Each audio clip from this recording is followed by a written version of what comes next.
কামারুজ্জামান ভাই চাঁপাইনবাবগঞ্জ থেকে তিনি প্রতিনিধি এসেছেন।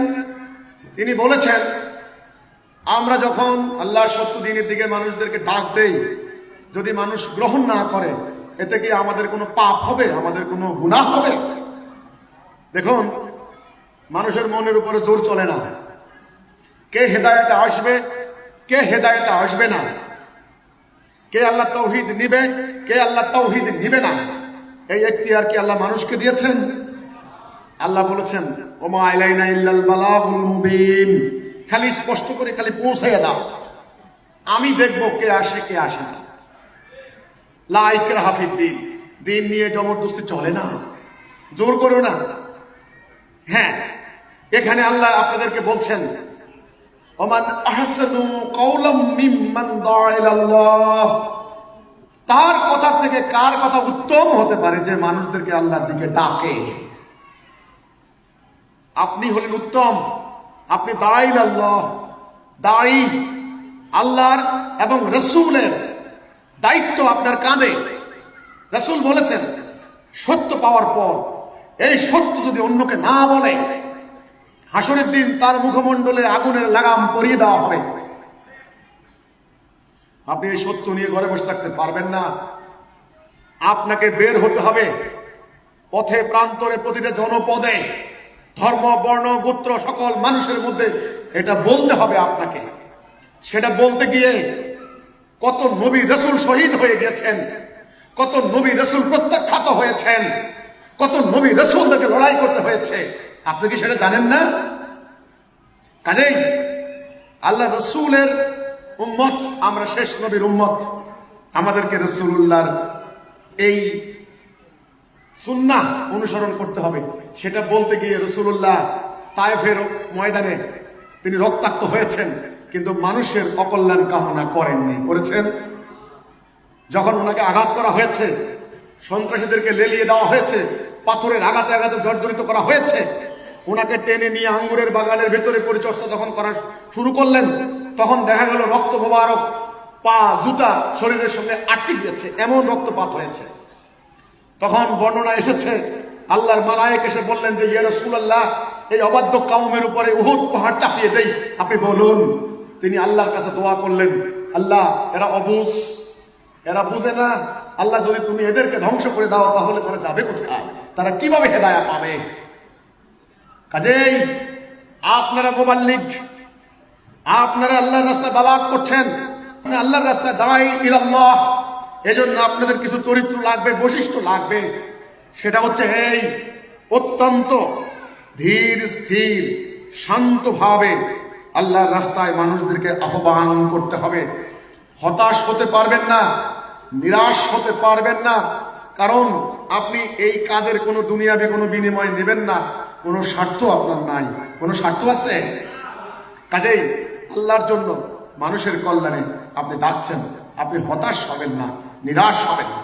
তারা আপনাকে গালি দিবে, আপনাকে অপমান করবে, আপনাকে নাস্তিক বলবে, আপনাকে রক্তপাত করতে পারে, আপনাকে জন্মভূমি থেকে বিতাড়িত করতে পারে। আপনি মনে রাখবেন, সত্য প্রচার করতে গিয়ে আপনার ভাগ্যে যখন এগুলি আসবে, তখন এটা আল্লাহ রাসূলের সুন্নাহ, আপনি সুন্নাত পালন করলেন। আজকে তারা ধর্ম ব্যবসায়ী গোষ্ঠী মিষ্টি খাওয়াকে সুন্নাহ সাব্যস্ত করেছে, ঠিক আছে, আমি মানলাম মিষ্টি খাওয়া সুন্নত, মায়ের খাওয়া সুন্নত নয়। এই সুন্নত কে পালন করবে? রাসূল মার খেলেন কেন? আমি জানতে চাই।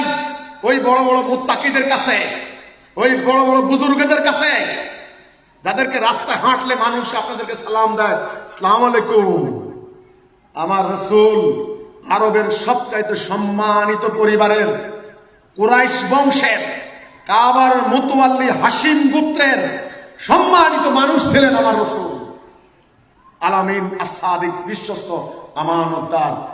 সে রাসূলকে গালি দেওয়া হলো কেন? মার দেওয়া হলো কেন? নির্যাতন করা হলো কেন? নিজের জন্মভূমি থেকে বিতাড়িত করে দেওয়া হলো কেন? হয় আমি জানতে চাই। রাসূলকে চুরি করেছেন, নাউযুবিল্লাহ, ডাকাতি করেছেন, সম্পত্তি লুণ্ঠন করেছেন কেন? কারণ ওনাকে যখন আল্লাহ এই হেদায়েতের দিকে মানুষদেরকে ডাক দেওয়ার দায়িত্ব দিলেন, মানুষদেরকে যখন আহ্বান করতে লাগলেন তাওহীদের দিকে, তখন ওই ধর্ম ব্যবসায়ী গোষ্ঠী এবং স্বার্থান্বেষী গোষ্ঠী তারা দেখতে পেল, যদি এই কথা সমাজে প্রতিষ্ঠা হয়, আবু জেহেলরা দেখলো আমাদের ধর্ম ব্যবসা আর থাকবে না, আবু সুফিয়ানরা দেখলো আমাদের ধান্দাবাজের রাজনীতিও আর থাকবে না। সবাই মিলে লাগলো রাসূলুল্লাহর বিরুদ্ধে, বৈঠক করলো। রাসূলুল্লাহ চাচার কাছে গেলে, শুনেন, আপনি আমাদের সর্দার, আপনি আমাদের রইস, আমরা চাই না আপনার ভাতিজাকে নিয়ে আপনার সঙ্গে আমরা খামোখা যুদ্ধ করি। ও যা শুরু করেছে ওকে বলেন এই পথ থেকে নিবৃত্ত হতে। সে কি চায়? টাকা চায়, আমরা ধনী বানিয়ে দেব। দেখেন টাকার লোভ। ক্ষমতা চায়, আমরা আরবের রাজা বানিয়ে দেব। দেখেন ক্ষমতার প্রলোভন। সে কি চায়? তাকে ত্যাগ করতে বলুন। যদি ত্যাগ না করে আগামীকাল আমরা ফয়সালা করব, মানে হত্যার হুমকি আপনাদের জীবনেও আসবে। হত্যার হুমকি, ক্ষমতার প্রলোভন, অর্থের লোভ আসবে। আল্লাহ দেখবেন, আল্লাহর দিকে ডাকছে মানব জাতিকে, তাদের চরিত্র কেমন হয়েছে। তখন আমরা রসুলের উম্মত হিসেবে রসুলের ওই সুন্নাহ মাথায় রাখতে হবে। রসুল সোজা বুক টান টান করে দাঁড়িয়ে বলছিলেন, চাচা জেনে রাখুন, তারা যেই প্রস্তাব দিচ্ছে তাদেরকে বলুন তারা কি দিবে। এক হাতে চন্দ্র, এক হাতে সূর্য এনে দিলেও মোহাম্মদ এই পথ ত্যাগ করবে না। হয় আল্লাহর বিজয়, না হলে এই পথে ধ্বংস হয়ে যাবো আমরা। 23টা বৎসর রসুল সংগ্রাম করলেন। আজকে তোমরা যারা আমার রসুলকে গালাগালি করছো, তাদেরকে বলতে চাই, রসুলের সংগ্রামের উদ্দেশ্য কি? জিহাদের উদ্দেশ্য কি? কেতালের উদ্দেশ্য কি? কি জন্য রসুল একজন জাতি তৈরি করলেন, উম্মতে মুহাম্মাদি। তোমরা দেখো, ওই ধর্ম ব্যবসায়ীরা তোমাদেরকে এই শিক্ষা দিতে পারবে না। শুধু মানবতার কল্যাণে, মানুষের মুক্তির জন্য। ইন্তেকালের সময় ওনার ঘরের মধ্যে পাওয়া গেল একটা বালিশ, খেজুরের পাতা, একটা চাটাই। ওটা পিঠে রাসূলুল্লাহর পিঠ মোবারকে দাগ লেগে যেত।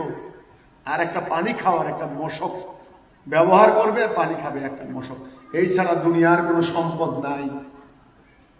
12.5 লক্ষ বর্গ মাইল, ওইদিকে আরব সাগর, এদিকে সিরিয় সীমান্ত, এদিকে লোহিত সাগর, জজিরাতুল আরবের তখন অধিপতি আমার রসুল।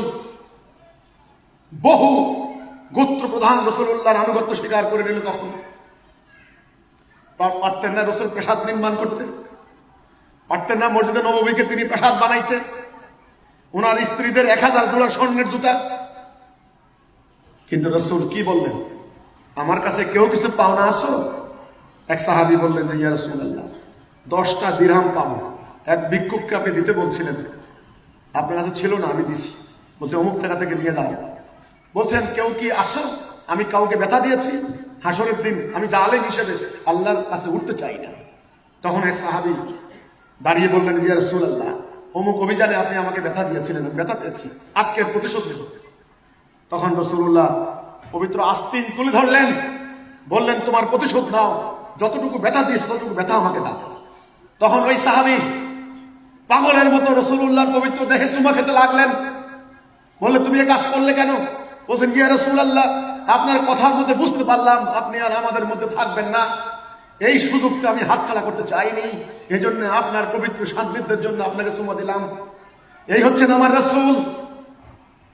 দুনিয়ার কোন সম্পত্তির জন্য, কোন লোভের জন্য, কোন ক্ষমতার জন্য তিনি লড়াই করেননি, এই সংগ্রাম করেননি, এই বালাগ দেননি। আপনারা হিজবুত তাওহীদ, মুজাহিদ, মুজাহিদা মনে রাখবেন, এই সত্য আপনাদের সামনে এসেছে, ওই চরিত্র আপনাদের লাগবে। আল্লাহ কোরআনে বলেছেন, ওয়ালা তাহিনু ওয়ালা তাহজানু ওয়া আনতুমুল আ'লাউনা ইন কুনতুম মুমিনিন। কখনো হতাশ হবেন না, মানুষদেরকে ডাকেন ডাকেন। আল্লাহ রাব্বুল আলামিন পবিত্র কোরআনে আরেকটা কথা বলেছেন, আমি মুমিনদের কর্মফল বিনষ্ট করি না। আপনি মনে রাখবেন, আপনার এই আমল আল্লাহ রাব্বুল আলামিন পুঙ্খানুপুঙ্খ রূপে এর সাজা দিবেন দুনিয়া এবং আখিরাতে। কাজেই যারা তাওহীদ প্রত্যাখ্যান করবে তারা নিজেরা পোড়া কপাল, তাদের কপাল হবে পোড়া।